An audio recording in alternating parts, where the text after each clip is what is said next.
Hallelujah. मसीह में प्यारे तथा भाई और बहनों, आज का जो टॉपिक से बहुत ही डीप है और प्रभु आज आप में से बहुत बहुत बहुत सारे जनों का आज इस वचन के द्वारा हील करने जा रहा है। पवित्र वचन में से हम बहुत सारे विषयों को देखते हैं। बहुत समय हम अपने जीवन में उस निराशा की दौर की चरम सीमा तक पहुंचते हैं। हमें नहीं पता कि हमें माफ़ी कैसे मिलेगी और जो गलतियां हमने अपने अतीत पे किया उसके ऊपर जीवन से भी बढ़कर जीवन हम कैसे प्राप्त करें, जबकि हर एक जगह इस बात को कहा जाता है कि हम जीवन से भी बढ़कर है। बाइबल कहता है इस बात को, लेकिन आज बहुत सारे यंगस्टर, बहुत सारे भाई बहन, बहुत सारे लोग आज इस बात को नहीं जानते कि परमेश्वर का प्रेम इन सब चीज़ों से बढ़कर है।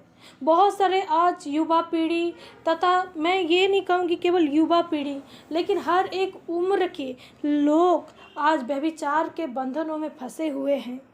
मैंने एक ड्रीम देखा मेरे भाई मेरे बहन, तब भी मुझे नहीं पता था कि मुझको इतना डीप प्रभु रिवलेशन को देने जा रहा है। मैंने सपने में तो जो चीज़ देखा था वो था एक टोकरी जैसा जगह, और वहाँ पे हर 45 कम उम्र का, उसका ज़्यादा उम्र का लोग हैं, औरतें हैं, और एक औरत के ऊपर 2 मर्द चढ़ा हुआ है, या एक औरत 2 मर्दों के ऊपर चढ़ा हुआ है। बहुत तरीके का मैंने देखा और बहुत चीज़ों को मैंने उसमें देखा सपने में। लेकिन आज बहुत सारे लोग बंधनों में जकड़े हुए हैं। बहुत सारे लोग अपने पास्ट सिन से पश्चाताप करते हैं और उनसे निकल नहीं पाते हैं। उनके लिए वो अपने आप को जिम्मेदार मानते हैं। पवित्र वचन में से आज हम देखेंगे और सीखेंगे कैसे हम इस परिस्थितियों के ऊपर भी जयवंत हो सकते हैं। हो सकता है आज आप किसी बंधन में ऐसे पड़े हैं, ऐसे कोई रिलेशनशिप में पड़े हैं जहाँ पे आपका वैल्यू लेस है, जहाँ पे आप अपने आप को दोषी मानते हैं। लेकिन आपके लिए आज मैं प्रभु की ओर से गुड न्यूज़ को लाया हूँ, और जबकि आप इस वचन को सुन रहे हैं, आपका जीवन पवित्र और नया होने जा रहा है मसीह यीशु के नाम से। हम उत्पत्ति के समय से ही देख पाते हैं। Hallelujah, hallelujah. उत्पत्ति का अगर आप 6 अध्याय निकालेंगे, मैं आपकी ओर से उत्पत्ति का 6 अध्याय को पढ़ना चाहूँगी। इसमें एक विषय में कहा गया है। हालेलुया। इसमें कहा गया है फिर मनुष्य जाति की दुष्टता। फिर जब मनुष्य भूमि के ऊपर बहुत बढ़ने लगे और उनके बेटियां उत्पन्न हुई, तब परमेश्वर के पुत्र ने मनुष्य की पुत्रियों को देखा कि वे सुंदर है, और उन्होंने जिसको चाहा उससे विवाह कर लिया। तब यहोवा ने कहा, मेरे आत्मा मनुष्य से सदा लो विवाद करता ना रहेगा, क्योंकि मनुष्य भी शरीर ही है। उसकी आयु 120 वर्ष की होगी। उन दिनों में पृथ्वी पर दानव रहते थे, और उसके पश्चात जब परमेश्वर के पुत्र मनुष्य की पुत्रियों के पास गए, तब उनके द्वारा जो पुत्र उत्पन्न हुए वे शूरवीर होते थे, जिनकी कीर्ति प्राचीन काल से प्रचलित है। यहोवा ने देखा कि मनुष्य की बुराई पृथ्वी पर बढ़ गई है, और उनके मन के विचार में जो कुछ उत्पन्न होता है वह निरंतर बुरा ही होता है। और यहोवा पृथ्वी पर मनुष्य को बनाने से पछताया, और वह मन में अति खेदित हुआ। तब यहोवा ने कहा, मैं मनुष्य को जिसकी मैंने सृष्टि की है पृथ्वी के ऊपर से मिटा दूंगा। क्या मनुष्य, क्या पशु, क्या रेंगने वाले जंतु, क्या आकाश की पक्षी, सबको मिटा दूंगा, क्योंकि मैं उनको बनाने से पछताता हूँ। परंतु यहोवा के अनुग्रह की दृष्टि नूह पर बनी रही। हालेलुया। इसके पश्चात हम आदम को देख पाते हैं, आदम की जीवन शैली को देख पाते हैं। प्रभु ने उसको बेस्ट जगह दिया, प्रभु ने उसको आशीषित एक अधिकार दिया हर एक चीज़ों के ऊपर। लेकिन एक गलती आदम के द्वारा भी हुआ। हालेलुया। और फिर उसके बाद देख पाते कि इस विषय में आज सुबह मैं एक प्रचार को सुन रहा था और वहाँ पे एडल्टरों के विषय में बहुत सारे विषय को बोला गया है।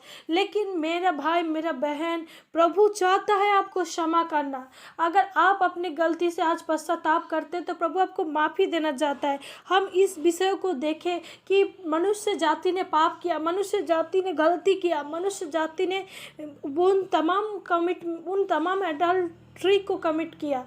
उन प्रभु का जो वचन है उसका विरुद्ध में मनुष्य जाति गया और प्रभु इसके द्वारा क्या हुआ, दुखित हुआ। लेकिन नूह के द्वारा प्रभु ने नूह के ऊपर प्रभु का दृष्टि हुआ और उनके द्वारा, हालेलुया, उनके द्वारा पृथ्वी में मनुष्य जाति पूरी रीति से विनष्ट नहीं हो पाई। आइए इसके बाद हम कुछ और चीज़ों को देख पाते हैं। एडल्ट्री बाइबल में बहुत जगह बहुत से चैप्टरों में आप पाते हैं। और उसके बाद हम देख पाते हैं दीना को भी भ्रष्ट किया गया। हालेलुया।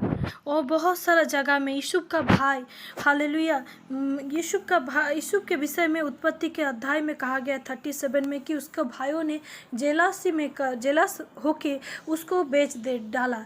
बेचने का अर्थ एक मनुष्य को क्या होता है, उसका शरीर आत्मा, शरीर को बेचना यानी उसके शरीर के ऊपर जो चाहे जो खरीदता है वो कर सकता है। लेकिन प्रभु के अनुग्रह ही से यूसुफ के ऊपर, हालेलुया, कोई चढ़ नहीं पाया और प्रभु ही यूसुफ को बचाया। आज बहुत सारा जगह में हम बाइबल में से पाते हैं व्यभिचार के विषय में और उसकी सज़ा के विषय में। और 10 कमांडमेंट से एक कमांडमेंट है कि तुम व्यभिचार ना करना। हालेलुया। बाइबल में हम बहुत समय दोष बलि, पाप बलि, मेल बलि, बहुत टाइप का हम बलिदानों को देख पाते हैं।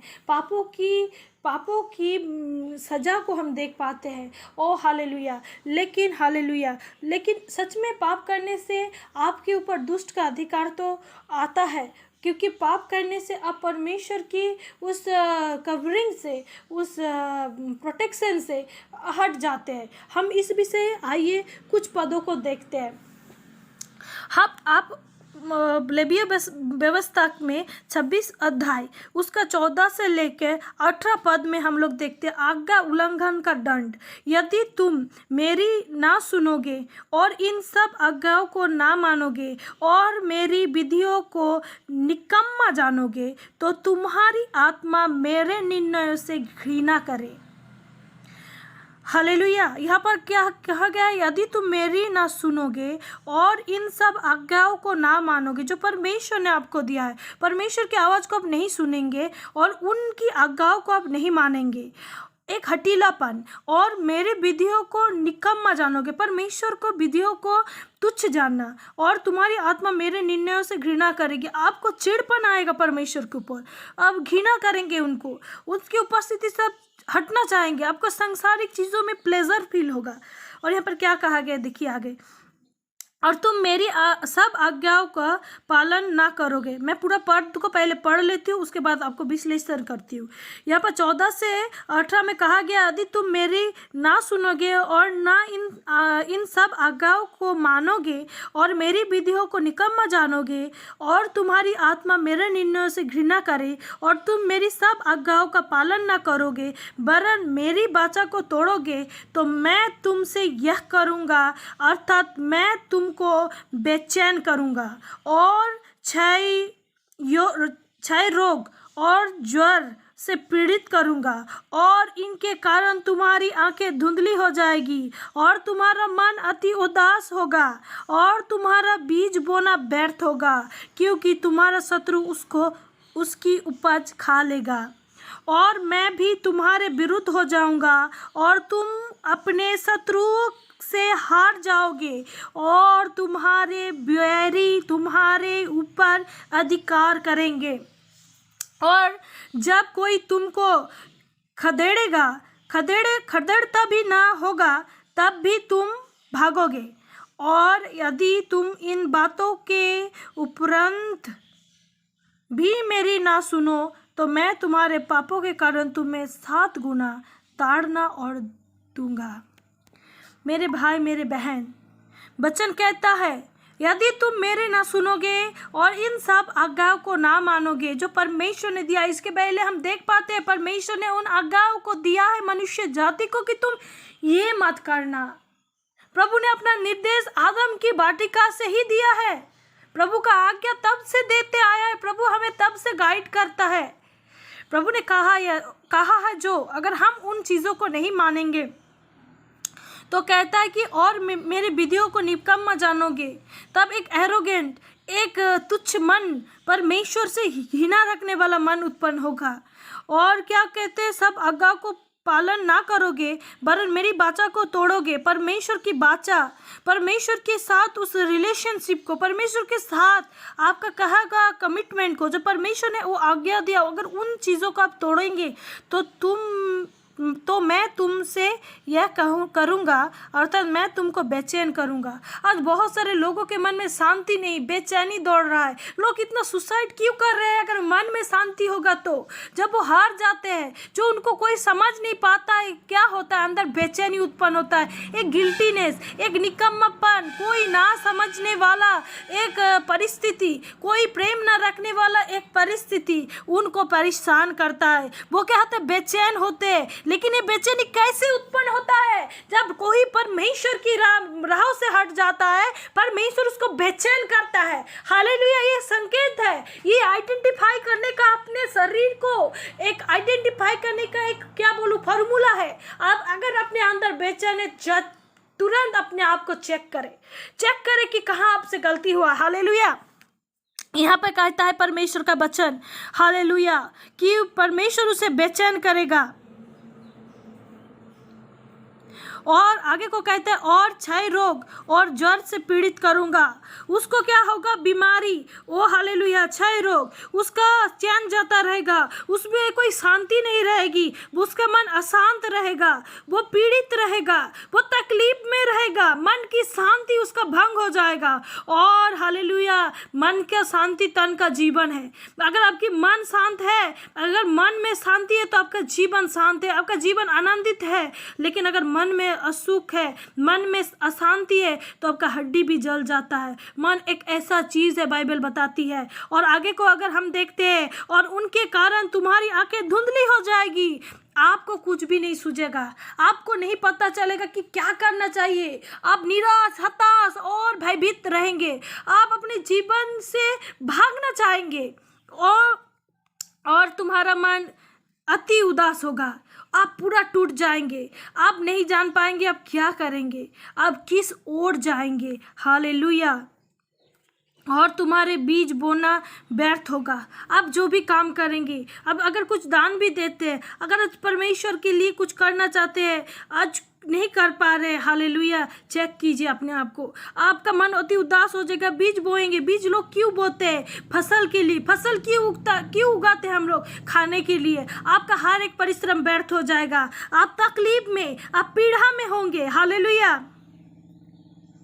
और क्योंकि तुम्हारा शत्रु उसकी उपज खा लेगा, तब दुष्ट आपके ऊपर अधिकार कर लेगा, आपका विरोधी आपके ऊपर अधिकार कर लेगा, और आपकी सारी उपज, जो आपकी मेहनत की कमाई है, उसको लूट लेगा।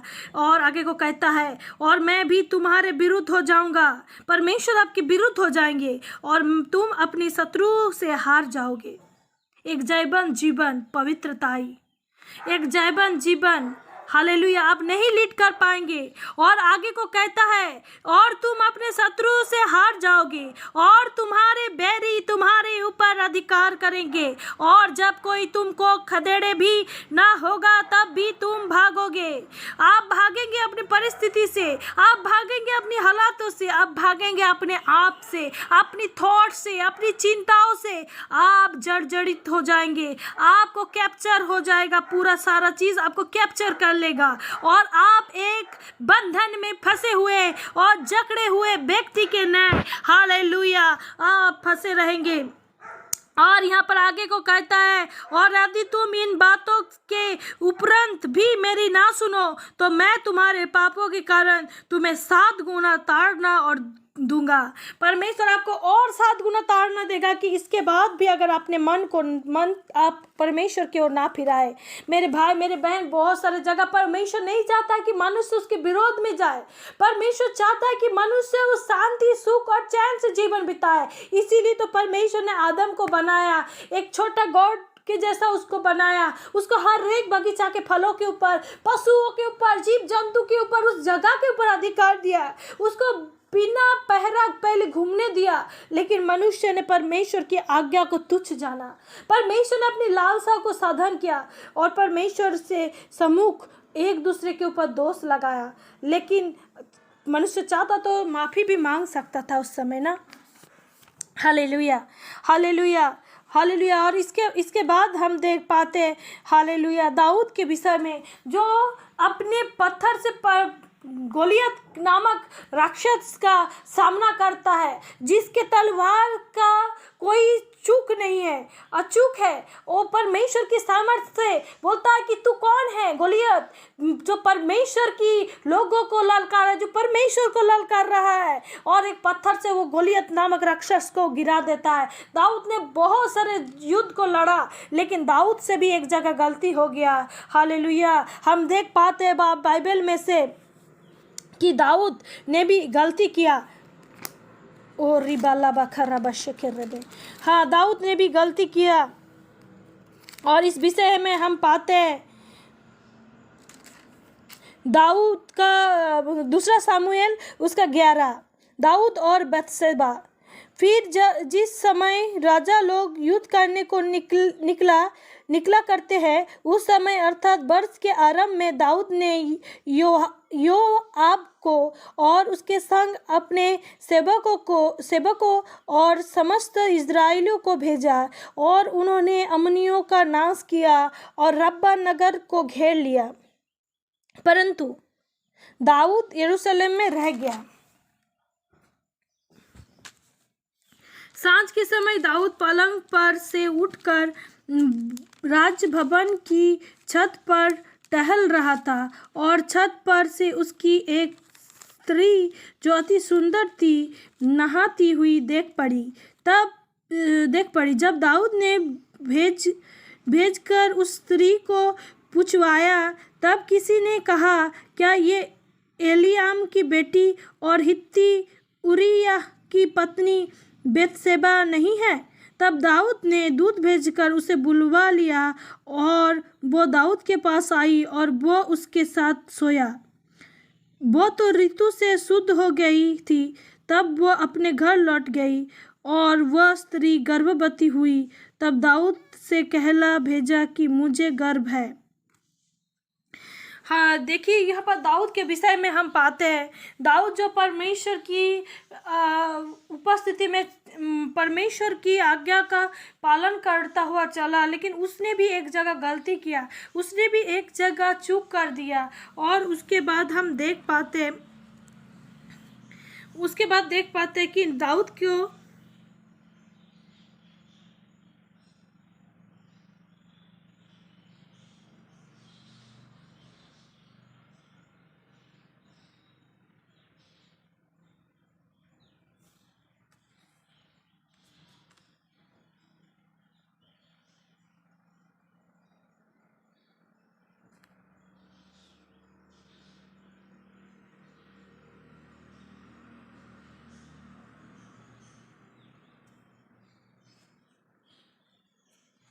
यहाँ पर आगे को हम देख पाते 22 पद में, तब दूत चल दिए और जाकर दाऊद से योआब की सब बातों का वर्णन किया। दूत ने दाऊद से कहा, वे लोग हम पर प्रबल होकर मैदान में हमारे पास निकल आए, फिर हमने उन्हें फाटक तक खदेड़ा।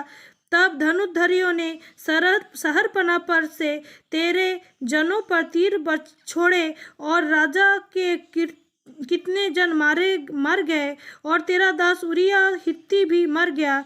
दाऊद ने दूत से कहा, योआब से यो कहना, इस बात के कारण उदास ना हो, क्योंकि तलवार जैसे उसको वैसे उसके भी नष्ट करती है। तू नगर के विरुद्ध अधिक दृढ़ता से लड़कर उसे उलट दे, और तू उसे हियाव बांधा। जब उरिया की स्त्री ने सुना कि मेरा पति मर गया, तब वह अपने पति के लिए रोने पिटने लगी। और जब उसके विलाप के दिन बीत गए, तब दाऊद ने उसे बुलवाकर अपने घर में रख लिया और वह उसकी पत्नी हो गई और उसके पुत्र उत्पन्न हुए। परंतु इस काम से जो दाऊद ने किया था, यहोवा क्रोधित हुआ। दाऊद ने जानबूझ के उसके पति को मरवाया। दाऊद ने उसके साथ व्यभिचार किया और बाद में उसको अपने घर लेके आया। लेकिन परमेश्वर का दृष्टि हर एक मनुष्य के ऊपर है। आप मैं क्या कर रहे हैं, परमेश्वर हर वक्त देख रहा है। और उसके बाद नातान नबी आके दाऊद को चेताता है कि तूने गलती किया है और इसके वजह से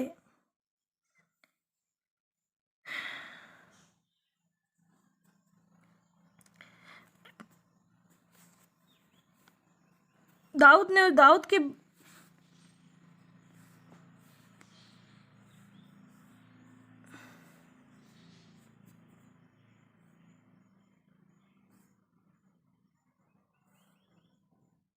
इसके विषय में हम देख पाते हैं कि तब आगे को दूसरा शमूएल उसका 12:7, तब नातान ने दाऊद से कहा, तू ही वह मनुष्य है। इज़राइल का परमेश्वर यहोवा यह कहता है, मैंने तेरे अभिषेक करके तुझे इज़राइल का राजा ठहराया और मैंने तुझे साउल के हाथ से बचाया। फिर मैंने तेरी स्वामी का भवन तुझे दिया और तेरे स्वामी की पत्नियां तेरे भोग के लिए दी। देखिए क्या कहता है, और मैंने इज़राइल और यहूदा का घराने तुझे दिया था, और यदि यह थोड़ा था तो मैं तुझे और भी बहुत कुछ देने वाला था। तूने यहोवा की आज्ञा तुच्छ जानकर क्यों वह काम किया जो उसकी दृष्टि में बुरा है। हित्ती उरिय्याह को तूने तलवार से घात किया और उसकी पत्नी को अपनी कर लिया, और उरिय्याह के अम्मोनियों का तलवार से मारवा डाला है। इसलिए अब तलवार तेरे घर से कभी दूर न होगी। उसके ऊपर श्राप आ गया, क्योंकि तूने मुझे तुच्छ जानकर हित्ती उरिय्याह की पत्नी को अपनी पत्नी कर लिया है। यहोवा यह कहता है, सुन, मैं तेरे घर में से विपत्ति उठाकर तुझ पर डालूंगा और तेरी पत्नियों को तेरे सामने लेकर दूसरे को दूंगा, और वह दिन दोपहरी में तेरी पत्नियों से कुकर्म करेगा। तूने तो वह काम छिपा कर किया, पर मैं यह काम सब इज़राइलियों के सामने दिन दोपहर करवाऊंगा। देखो क्या कहता है परमेश्वर का वचन। तब दाऊद ने नातान से कहा, मैंने यहोवा के विरुद्ध पाप किया है। दाऊद अपना गलती मानता है। नातान ने दाऊद से कहा, यहोवा ने तेरा पाप को दूर किया है, तू ना मरेगा। तो भी तूने जो इस काम के द्वारा यहोवा के शत्रुओं को तिरस्कार करने का बड़ा अवसर दिया है, इस कारण तेरा जो बेटा उत्पन्न हुआ है वो अवश्य ही मरेगा। तब नातान अपने घर चला गया और उसके बाद दाऊद का बेटा मरता है। दाऊद फास्टिंग करता है, बहुत कुछ कोशिश करता है, लेकिन दाऊद उसको नहीं बचा पाता है। इसके बाद अगर हम नए नियम से देखते हैं भाई मेरे बहन, तो बहुत सारे लोग व्यभिचार स्त्री के ऊपर उंगली उठाता है। आज अगर आपका रिलेशनशिप आज अगर आप बॉयफ्रेंड बनाए हैं, अगर आज आप गर्लफ्रेंड बनाए हैं, आप उनके साथ कुछ गलत रिलेशन में हैं और उसके बाद आप उस रिलेशन से अगर आप निकल भी आए या फिर कहीं पर आपका ब्रेकअप हो गया है, अगर आप आज गलती कर रहे हैं, तो आपका शरीर अगर आपको आज दोष दे रहा है, अगर आज आपका मन दोष दे रहा है, तो आपको उस चीज़ों को छोड़ना है मेरे भाई मेरे बहन। बहुत समय लोग आपको दोषी करते हैं आपकी गलतियों के कारण, आपकी परिस्थिति आपको दोषी करते हैं, आपके अंदर वो बेचैनी, वो तकलीफ, वो हारा हुआ जीवन आप महसूस करते हैं। एक व्यक्ति हारा हुआ जीवन तभी महसूस करता है जब पाप उसके अंदर एंट्री हो जाता है, उसका धन का क्षय होता है, उसका धन वो जो परिश्रम करता है वो परिश्रम उसका व्यर्थ होता है। हालेलुया। आइए हम वचन में से आप शांति का वचन कुछ देखें। हालेलुया। परमेश्वर आपसे बहुत प्रेम करता है मेरे भाई मेरे बहन। परमेश्वर ने अपनी स्वरूप और समानता में आपको बनाया है। परमेश्वर ने आपके पृथ्वी के हर एक चीज़ों के ऊपर आपको अधिकार दिया है, और परमेश्वर नहीं चाहता कि आप में से कोई विनष्ट हो। हालेलुया। हालेलुया। और इस विषय में हम देखते हैं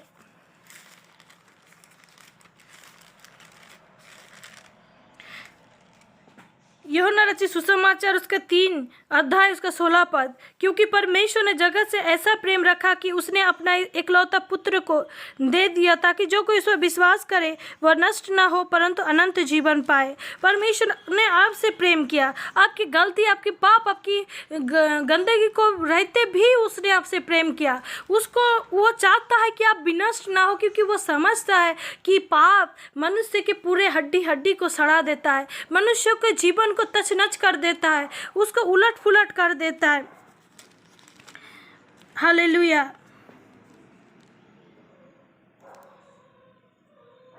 और बहुत सारे जगह हालेलुया हम देख पाते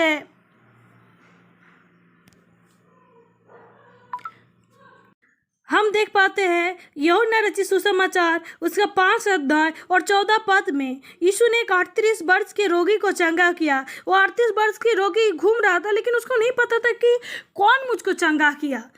लेकिन 14 पद में जब यीशु के साथ उसका मुलाकात है, उसके बाद का बात है, यीशु उसको कहता है, इन बातों के बाद वह यीशु को मंदिर में मिला। यीशु ने उससे कहा, देख तू चंगा हो गया है, फिर से पाप मत करना, ऐसा ना हो कि इससे कोई भारी विपत्ति तुझ पर आ पड़े।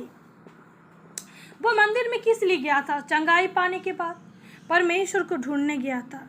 कौन है वो जो मुझको चंगा किया है? आज आपके जीवन में भी परमेश्वर चंगाई को देना चाहता है, आत्मिक हीलिंग, आत्मिक चंगाई। आज मन में शांति ना होना, मन की बेचैनी, अपने परिस्थितियों से निकलना पाना, फेलियर के बाद फेलियर बिजनेस में, वो बहुत सारे रिलेशनशिप में, शादी का ना टिक पाना, शादी में जयबंद से बढ़कर ना हो पाना, ये पाप के कारण बहुत समय आपके जीवन में दुष्ट अधिकार पाता है। लेकिन परमेश्वर चाहता है कि आप उस चंगाई को रिसीव करें। परमेश्वर ने आपको चंगाई दिया है, परमेश्वर चाहता है कि आप चंगे हो जाए। इसलिए पवित्र वचन कहता है कि मेरे कोड़े खाने से तुम चंगे हो चुके हो। यीशु ने आपकी वजह से उन तमाम तकलीफ़ों को, उन तमाम श्रापों को, उन तमाम दंड को अपने ऊपर सह लिया है। उसने आपको फ्री में सल्वेशन गिफ्ट किया है। Hallelujah, hallelujah. कोई भी व्यक्ति अपने से ज़्यादा दूसरे को प्यार नहीं कर सकता, क्योंकि उसको जो देखिए आपका जो प्लेजरिंग थिंग है, आप सोचते हैं कि आप शायद अपनी मम्मी को ज़्यादा प्यार करते हैं। हालेलुया। आप सोचते हैं आप अपनी बहन को ज़्यादा प्यार करते हैं, कोई सोचता है कोई अपने पत्नी से ज़्यादा प्यार करता है। ज़रूरत है पत्नी से अपने समान प्रेम करना, लेकिन एक तकलीफदायक सिचुएशन, उन कांटों का चुभा जाना, उन प्रेमों को ठोका जाना, कोई प्रेमिक, कोई बॉयफ्रेंड, कोई गर्लफ्रेंड क्या सह पाएगा अपने प्रेमिक के लिए, अपने लवर के लिए? लेकिन परमेश्वर ने आपके लिए उस तमाम चीज़ों को सह लिया है। परमेश्वर ने आपसे बिना शर्तें प्रेम किया है। परमेश्वर आपसे प्रेम किया है। परमेश्वर चाहता है कि आपको जीवन मिले और बहुतायत का मिले। हालेलुया। इस विषय में हम देख पाते हैं यूहन्ना रचित सुसमाचार उसका 4 अध्याय में, और वहाँ पर एक लड़की के विषय में कहा गया है। उस जगह को हम थोड़ा पढ़ना चाहते हैं, और वहाँ पर लिखा गया है, फिर जब प्रभु को मालूम हुआ कि फरीसियों ने सुना है कि यीशु यूहन्ना से अधिक चेले बनाता और उन्हें बपतिस्मा देता है, यद्यपि यीशु स्वयं नहीं वरन उसके चेले बपतिस्मा देते थे, तब वह यहूदियों को छोड़कर फिर गलील को चला, और उसको सामरिया से होकर जाना अवश्य था। इसलिए वह सुखर नामक सामरियों के एक नगर तक आया, तो जो उस भूमि के पास है जिसे याकूब ने अपने पुत्र यूसुफ को दिया था, और याकूब का कुआं भी वहीं था। तथा यीशु मार्ग का थका हुआ एक कुएं पर यही बैठ गया, और उस कुएं पे पता है कौन आता है? एक सामरी स्त्री जो 5 पति कर चुकी थी, प्रभु ने कहा मुझे प्यास लगा है, तो वो कहती है कि तू मेरे हाथ से पानी पिएगा। प्रभु कहता है कि प्रभु उसके विषय में सारे भेद को खोल देता है और वो जान लेता है वो, और प्रभु कहता है कि मैं तुझे वो जीवन जल दूंगा जिससे तू कभी प्यासी नहीं होगी। उसके अंदर वो प्रभु वो शांति को देना चाहता था, उस संतुष्टि को देना चाहता था जो परमेश्वर की ओर से है। हालेलुया। जब पवित्र आत्मा हम पे आता है तो हम सामर्थ पाते हैं। बहुत सारे व्यक्ति या शारीरिक चीज़ों से दुर्बल है, कोई फास्टिंग नहीं कर पाता है, उनको बहुत भूख लगता है। कहीं ना कहीं तो दुर्बलता है, कहीं ना कहीं तो कमजोरी है कि वो उस मानसिक अभिलाषा के ऊपर जयबत नहीं हो पा रहा है। लेकिन प्रभु के पास वो पानी है जो सारे प्यास को बुझा सकता है। Hallelujah, hallelujah. प्रभु आपके जीवन को आज नया बनाना चाहता है। लोग आपके ऊपर उंगली उठा रहे हैं, लोग आपको अपने कड़वे वचनों के द्वारा पथराव कर रहे हैं, लेकिन प्रभु चाहता है आपको जीवन देना और बहुतायत का देना। परमेश्वर का वचन कहता है कि चोर किसी और काम के लिए नहीं, चोरी करने, घात लगाने आता है। मनुष्य के जीवन में शांति चुराने आता है। मनुष्य का वो सारा परिश्रम का उपज को वो छीनने के लिए आता है। और ये कैसे होता है? पाप के द्वारा दुष्ट को अधिकार मिलता है। हालेलुया। और वो मनुष्य को ऊपर अधिकार पाता है और उसके अंदर बेचैनी डालता है। और मनुष्य क्या करता है? सुसाइड अटेम्प्ट करता है। मनुष्य क्या करता है? अपने जीवन से पश्चाताप का जीवन को त्यागना चाहता है, वो भागना चाहता है उन परिस्थितियों से। और इन सभी विषयों को हम देखे हैं लेवीय व्यवस्था में कि क्या क्या होता है, और वो सच में आज भी मनुष्य के जीवन में होता है जब वो गलती करता है। लेकिन परमेश्वर चाहता है वो जीवन को देना और बहुतायत का देना। हम देख पाते हैं, हालेलुया, हम देख पाते हैं बाइबल में से उड़ाव पुत्र की दृष्टांत के विषय में, और वो पाते हैं लूका रचित सुसमाचार 15 अध्याय में। मैं नहीं पढ़ूंगी लेकिन आपको इस विषय में बताऊंगी। एक अधिकारी का 2 पुत्र था, और उस अधिकारी के पास वो तमाम धन संपत्ति था। और उसके बेटों में,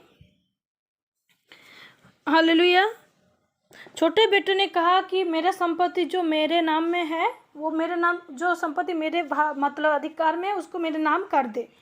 उसके पिताजी ने क्या किया? दोनों पुत्रों में संपत्तियां बांट दिया। छोटे पुत्र ने क्या किया?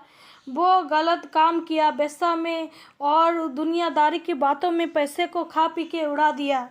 और बाद में उसका दशा ऐसा हो गया कि उसको भोजन के लिए ना खाना और रहने के लिए ना छत था।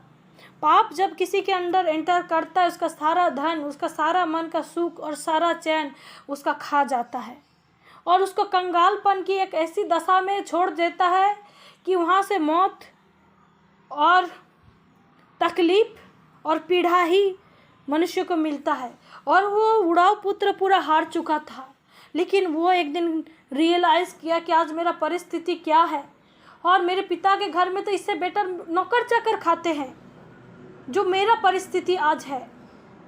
और उसने लौटने का डिसीजन लिया।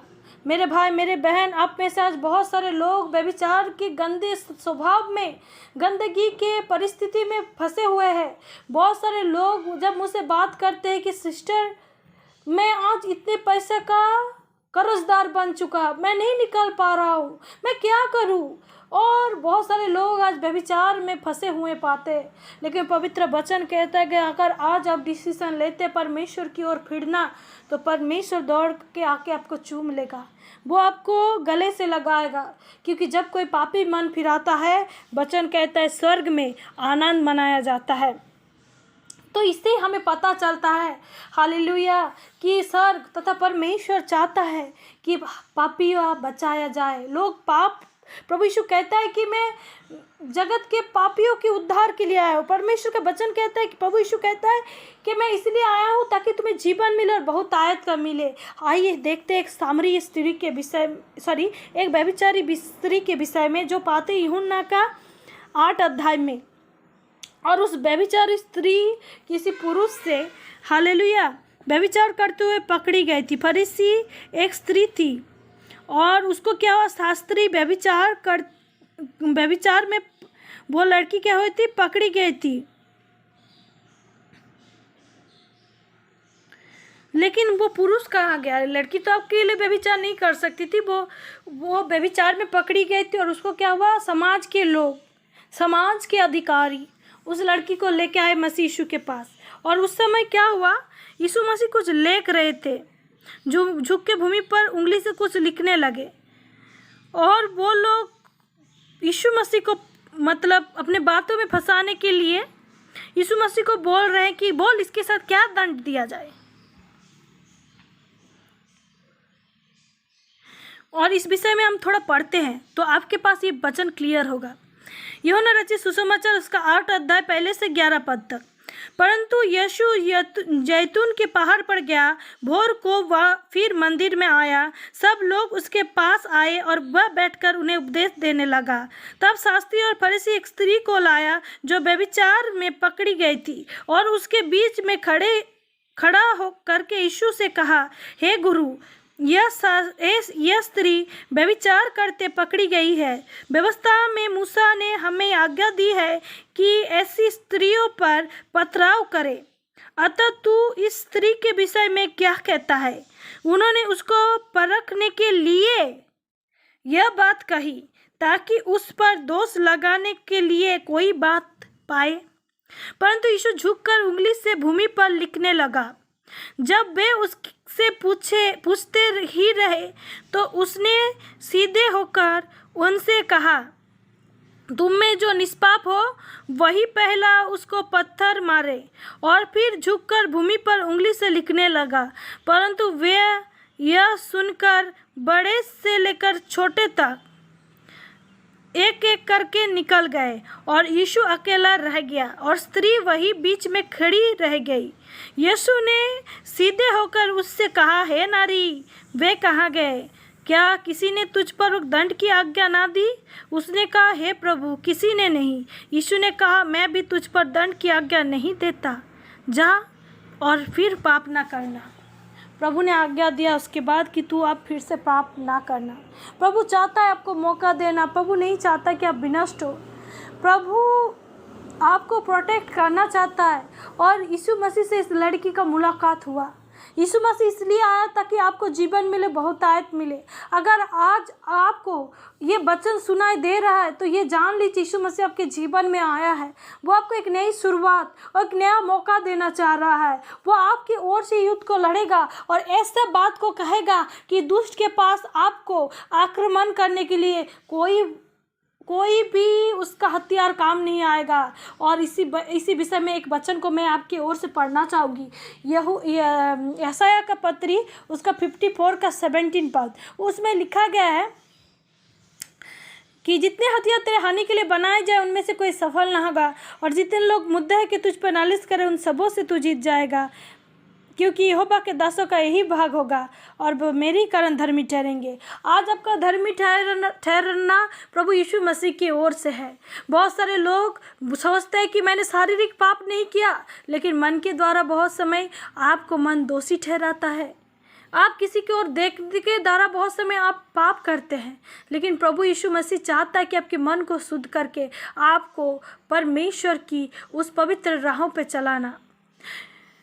भजन संगीत 32 का 8 कहता है, मैं तुझे बुद्धि दूंगा, जिस मार्ग में तुझे चलना होगा उसमें तेरी अगुवाई करूंगा। मैं तुझ पर कृपा दृष्टि रखूंगा और सम्मति दिया करूंगा। परमेश्वर आपको गाइड करेगा, वो आपको लीड करेगा उस सही मार्ग में जिस पे आपको चलना है।